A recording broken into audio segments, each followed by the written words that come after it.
In today's video, I'm going to teach you how to reset all PowerPoint preferences to factory defaults in just 5 minutes.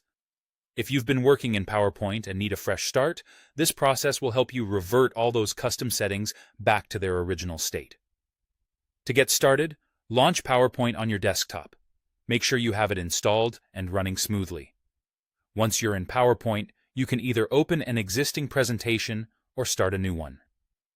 Adding photos, tables, and other content now isn't crucial to resetting your preferences, but having a presentation open might help you confirm the changes you make along the way. Next, if you're dealing with text in a different language, you'll want to set the language for any existing text. To do this, simply select the text by clicking and dragging your cursor over the specific word, text box, or placeholder you aim to format. Ensuring the language is set correctly can be crucial, especially if you work with different linguistic settings. Now, let's move to the core of resetting your preferences. Begin by navigating to the File tab in the upper left corner of your screen. This will open a new menu with a variety of options. From here, scroll down and click on Options, which will open a dialog box where you can adjust your PowerPoint settings.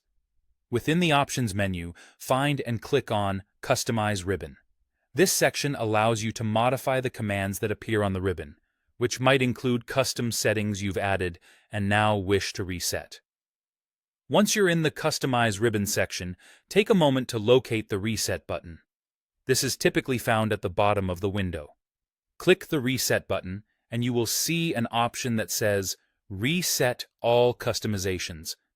By selecting this option, PowerPoint will prepare to undo all the changes you've previously made to the ribbon and toolbars.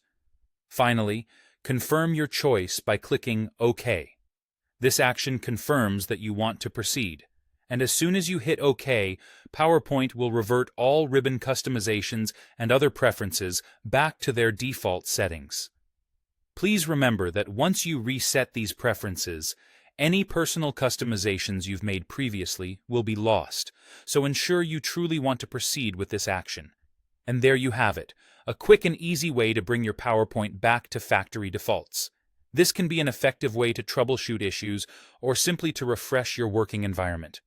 Thanks for joining me today, and I hope this tutorial helps make your PowerPoint tasks a little easier.